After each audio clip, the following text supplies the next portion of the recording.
Hello, everyone, and welcome to Pits To Podium. This is myself, Soumil Arora here. And today, along with Kunal Shah, we're going to dive down deep into this week's Hungarian Grand Prix and try and understand the whole talking points, the whole scenario, and try to explain exactly why all the drivers finished where they actually did. So before we do that, actually, Kunal, we've got quite a few things coming up on Pits To Podium. And namely, we've got Michael Italiano, who is Daniel Ricciardo's physiologist. We've got the legendary Formula 1 photographer, Mark Sutton, and we've got William Punisi, who is the head of communications at Alfa Romeo. So quite a few things going on there at Pits To Podium.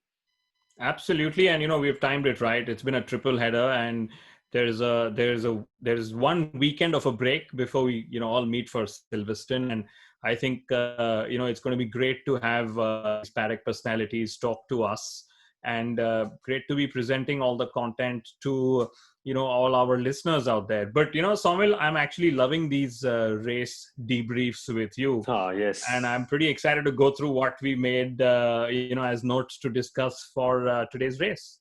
And there's quite a few. I mean, Formula 1, ever since it's come back, it's been so exciting to watch so many good races. And this one in Hungary, well, it was a race of two halves. That's what I can call it. The first half full of drama and dilemma.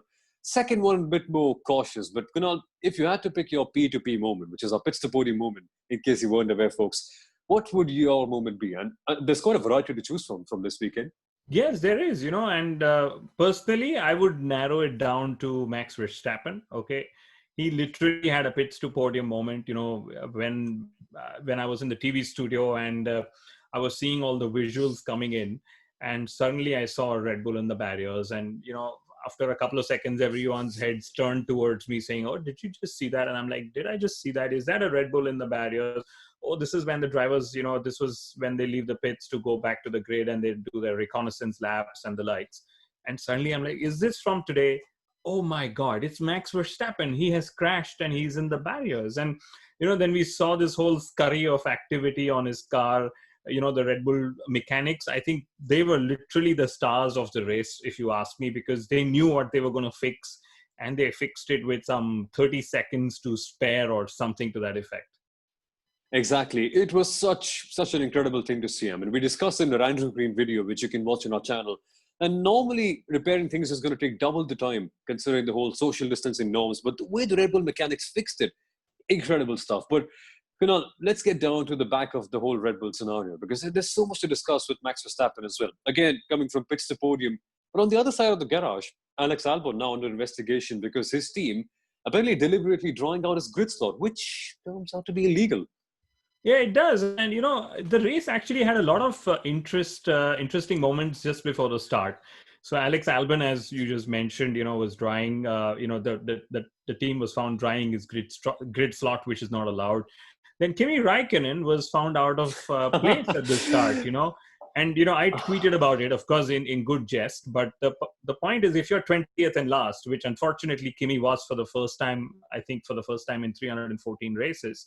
But yeah, the point is, if you're 20th and last, how difficult is it for you to actually be out of position? Because there's pretty much no one behind you, and you just, line up where, the guy who's qualified 20th lines up. So lots of interesting pre-race moments, especially with the rain. Is it going to dry enough? What tires to choose?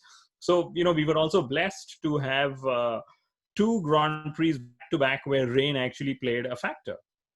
Yeah, exactly. It's been that kind of weekend for Formula 1 of late, but quite a few interesting things. And as you mentioned right there about Kimi Raikkonen, well, you've got to forgive the old man. He's never really started at the back right there. But that incident aside, let's focus on what happened with the rain, because that has to be my P2P moment. Again, a whole flurry of pit stops in the early part of the race. Too many people getting caught out. I mean, Nicholas Latifi and Carlos Sainz being a prime example of that. And Lando Norris as well, getting stuck behind a couple of cars. That's why he had a very bad race eventually. But what can we learn from that, Kunal? Because early on, we saw the rain disrupting people quite a bit. And eventually, the gamble for Haas, because in the early laps they came in, I think Kevin Magnussen was the only person to start on wets. But they didn't realize that. They came into the pits in the first lap and eventually paid off for them. I think they were running around, third or fourth for a long part of the race. So eventually, I think Haas got 2 points. So good thing for them in the end. Absolutely. I think it was a good mistake that they made in hindsight, that they were going to start the race on the full wets and suddenly both the drivers drive in on the formation lap and they put on the racing slicks and they benefited from such a move. And, 2 points in the bag for Haas means that, in just 3 races in 2020, 9 out of the 10 teams have actually ended up scoring points, this season. And the only team that, sort of is yet to score a point is Williams. And they actually look far closer in 2020 than they did in, say, 2019. Yeah, Williams seemed to be doing quite a good job. Nicholas Latifi at the end of the first lap wasn't beaten. Then there's a fantastic meme that's trending around these days that at the end of the first lap, Nicholas Latifi jumping with joy. Lap number 2, he's completely sad. But that's what happened in the end. That spin really took him out of the contention. But we saw potential with Williams. And that's something we shall speak about later on, because we have to discuss the whole mid-race pit stop strategy. And that was incredible to see some people banking on the rain coming up and saying, okay, you know what, maybe a prime example of that could be Charles Leclerc, because he was on the soft compound tires, which normally would be faster, not so much here concerning the rate of degradation on this circuit that we saw even in the Formula 2 races. So Leclerc was struggling. We saw Verstappen having a bit of a confusion sort of situation. Even Alex Albon and Sebastian Vettel were thinking, okay, what do we do in this case? So eventually, Kunal, the rain that they were all banking on in order to cut down on that extra pit stop never really arrived, and we got somewhat of an anticlimactic finish towards the end. Yeah, yes, we did. And, after a point, it was just gambling on what strategy would work. And I think, for example, we saw that Ferrari actually called Sebastian Vettel in just when we heard the radio that, light rain is coming in 2 minutes. And everyone thought, oh my God, is this yet another Ferrari disaster? Just when they decide to pit, is more rain to be expected and the likes. But, thankfully for, Vettel and for Ferrari, there wasn't rain at that time. And it was good to see Formula One teams actually wait it out. And then after a point, they just said, that's it. We'll make that extra stop if we need to. But for now, our race strategy defines that we need to change tires. And they actually ended up doing that. So all in all, it was just about who actually gets lucky with their tire situation. You mentioned Charles Leclerc, and he struggled with the wrong tire. But most of the people actually preferred the medium tire just in the initial laps when they came into pit. There were a few like Danny Kvyats and the likes who took on the hards, etc. But all in all, I think such kind of races just throw everything into the mix. And it just you don't know who's going to end up being the driver on the right tire at the right time, and that's what just keeps you hooked on to watching the race. Exactly. I mean, you mentioned about Danny Kvyat. He came into the pit lane right before the start to change for slicks. Didn't work for the first couple of laps, but later on, the slicks were the tire to be on. So it's so incredible to see the rate at which things can change in Formula One. And now we have to come down to the strategy element in the middle part of the race, because there was so much going on. As you mentioned, Charles Leclerc on the wrong compound, people just going hamper and scamper all about, Haas getting in a very good position. But I think the rain, the forecast today were bluffing quite a bit, because they were a bit like Akshay Kumar from Hera Fairy saying, I'll come at some point. I can come, but eventually it never did. And the result of that eventually being lots of positions being changed around unexpectedly. I mean, we saw McLaren, who we normally expect to be in the top pecking order, finding themselves all the way back down. So quite a few things happening. But we haven't spoken about the leaders yet, Kunal. That's what happens, right? When you do such a sublime job that people just forget about you, that's what happens. That's where Mercedes have been. Cloud 9, I must say. Yeah, absolutely. And, frankly, I don't mind their dominance. I love it. I love the fact that we are all witnessing history. No, I'll put it this way. I witnessed Michael Schumacher and Ferrari do their magic, and I celebrated it. Of course, back then I was a Ferrari fan. It's not to say that I'm not a Ferrari fan, but I'm far more neutral now. I'm the type who likes a good Formula One race. And I think it's good that, if we had a regular race, we would have all been bored by Lewis Hamilton running away with, a 30-second margin to Max Verstappen. And in some way, the rain and the midfield battle and, the whole strategy dilemma that you just spoke about sort of made us forget the fact that, hey, it's still Lewis Hamilton leading from the front. It's still Lewis Hamilton who's got his 90th pole. It's still Lewis Hamilton who I think won his 89th race, if I remember. I mean, I can't remember numbers as well as a lot of other people do. But the fact is that, Lewis Hamilton drove a stonking race. And of course, he had a stonking car that allowed him to drive the race that he did. Exactly. Stonks, that's what's happening for Lewis Hamilton. But say what you want. I mean, people are, and myself as well, we're getting bored of his dominance. And quite often seeing, normally it's a silver car, but not the black Mercedes, always at the top, Hamilton winning, purple fastest lap, everything is going well. It's a bit of a repetitive team. But you can't forget, I mean, when the race is all over and done, when it's in the midweek, and actually go back and look at Lewis Hamilton's numbers, you can't help but think that, wow, this guy is a modern day legend, and he's going out there and proving it time and time again. I mean, you only have to watch the qualifying lap that he put in from Saturday, and the way he drove the car with such commitment towards the lap, and the way he pulled out a track record right there, phenomenal stuff. So again, kudos to Lewis Hamilton, but his teammate Kunal has been in the news as well for all the wrong reasons, because that jump start. Now, normally when someone jumps the start, there are all, 5 or 6 people immediately watching and say, hey, he jumped the start. And we have seen Bottas sometimes has supernatural reactions, but the other times it just ends up in a jump start of sorts, like we saw today. But he wasn't penalized. And the funny thing is, the penalty aside, there wasn't even an investigation by the FIA. Now, is this something that sparks a lot of curiosity within you? And how do you approach this whole scenario of FIA not even investigating Bottas's penalty as sorts? You know, I've been refreshing the FIA document libraries, for the last hour. I assume that there will be an explanation that will come through from the stewards, okay?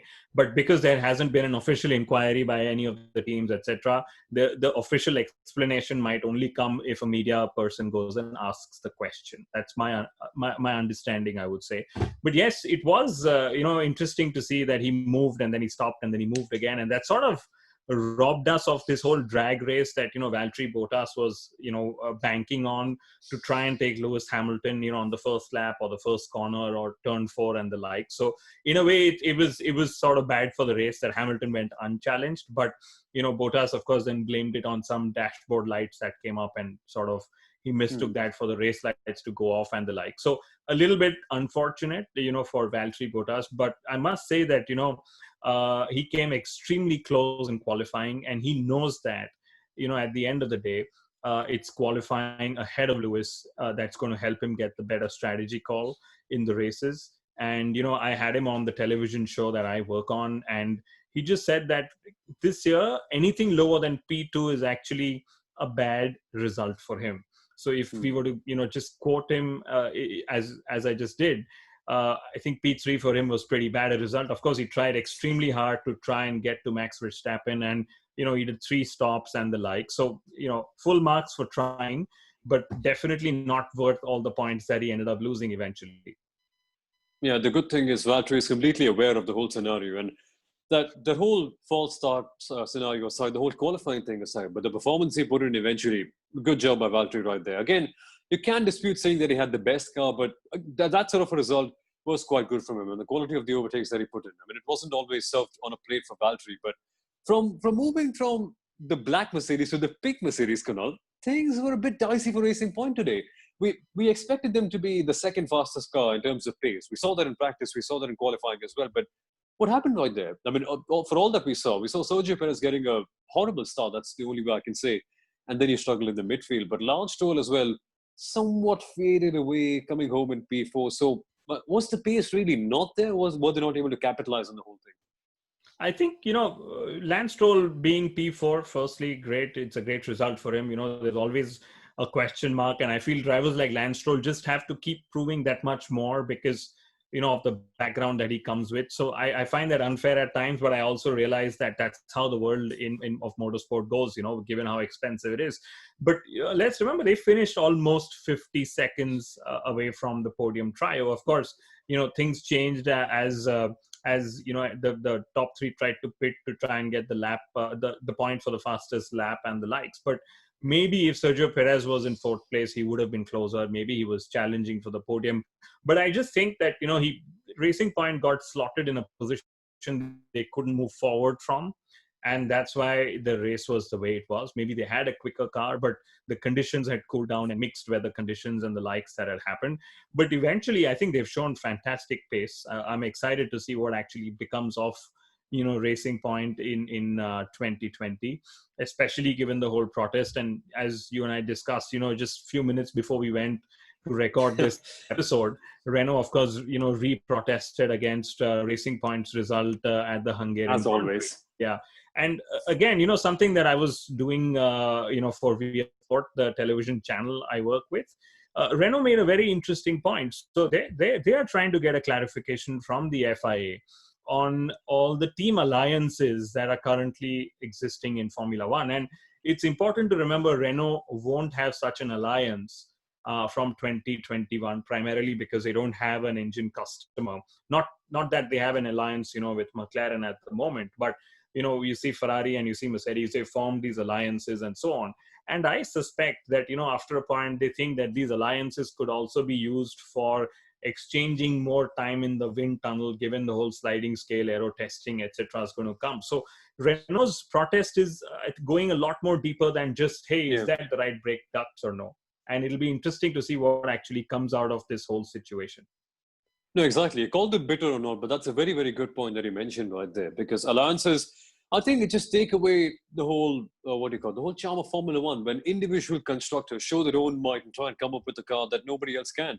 I mean, if you look at Lotus back in the day, if Lotus would have aligned with someone like Ferrari or Alfa Romeo back in the 1960s, how tall would Formula One be today? You would not come up with innovations like the whole monocoque chassis or even the ground effect at this stage. And those sort of things make you worry about the innovation in Formula One, where teams are just aligning with one another and just having the whole incentive of, okay, you know what, it'll actually be cheaper to buy the parts than to make it ourselves and come up with a fresh new design. So that's something that hopefully the bosses at Formula One will be looking out for, because again, the racing, a result of that has just been a class system of sorts, Formula One and Formula 1.5. Yeah, and as we realized in leading up to the Hungarian Grand Prix weekend, that there is a loophole in the whole token system that allows Racing Point to sort of take all the parts and designs that they can from Mercedes without exchanging any tokens for it. So interesting times ahead. Let's see how the FIA and Formula One deal with it. I think more than just being fair with Racing Point and with Renault, they will take this step to sort of try and correct things for the future, like you just mentioned, because that's what they've made good use of this whole lockdown and the whole COVID-19 pandemic for. That they've tried to make the future of Formula One more bright and more fair in the time to come. Yeah, exactly. So thankfully, Formula One is in really good hands, but we must move on to the favorite topic of all the memers. If you're watching, this is the best part: Ferrari. One word, Ferrari. So upgrades were supposed to come in for Hungary.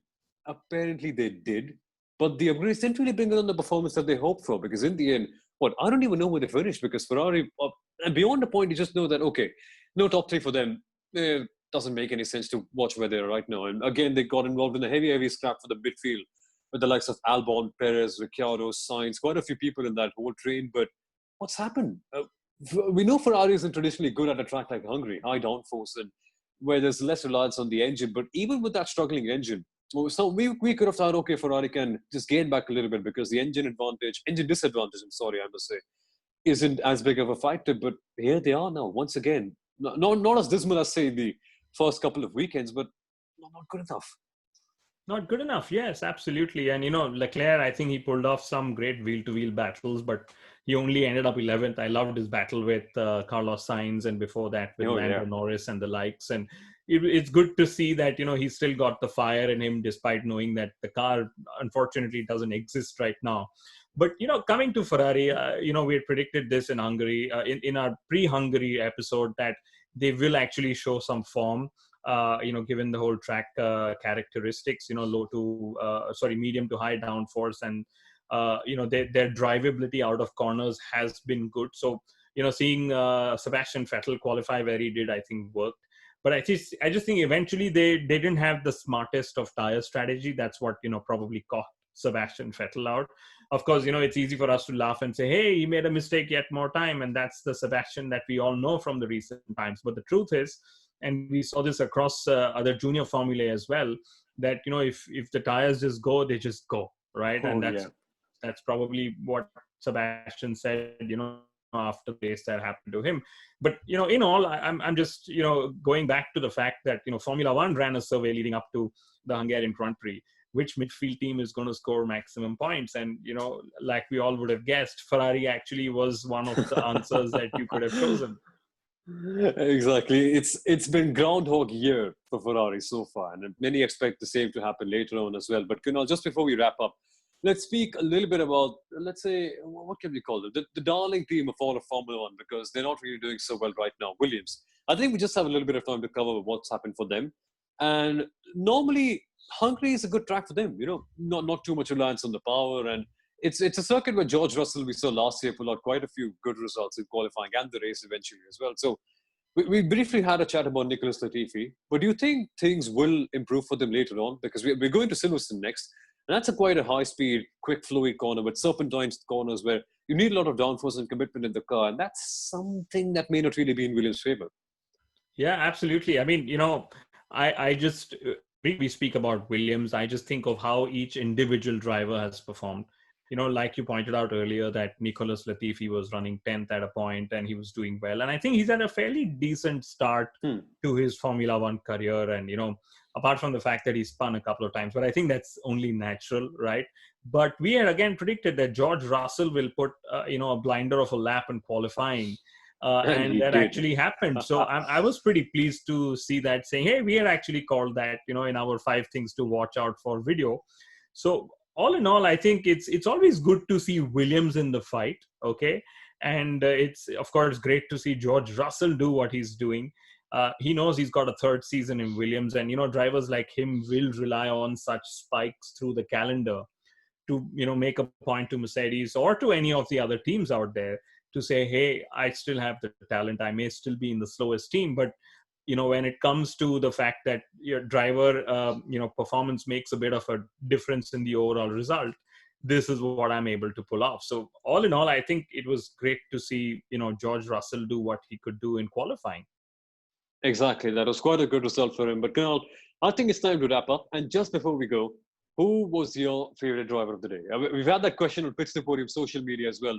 Lots of contrasting answers. For me personally, I think it would have to be Kevin Magnussen. The way the Haas executed that strategy. Again, lucky for them, that it worked out for them. But even working something like that out takes a great deal of courage and a lot of talent as well. So Magnussen for me. What is your pick, Kunal? Is it Verstappen for making that recovery drive, or is it Verstappen for winning the car? So, frankly, Verstappen gets the P2P moment, the Pits To Podium moment, as we've awarded to him. But I would go with Kevin Magnussen as well.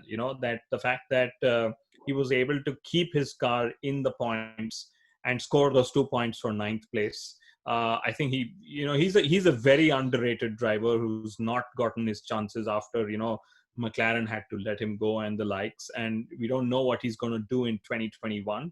But the fact is that, you need these kind of chances in your career, in your season.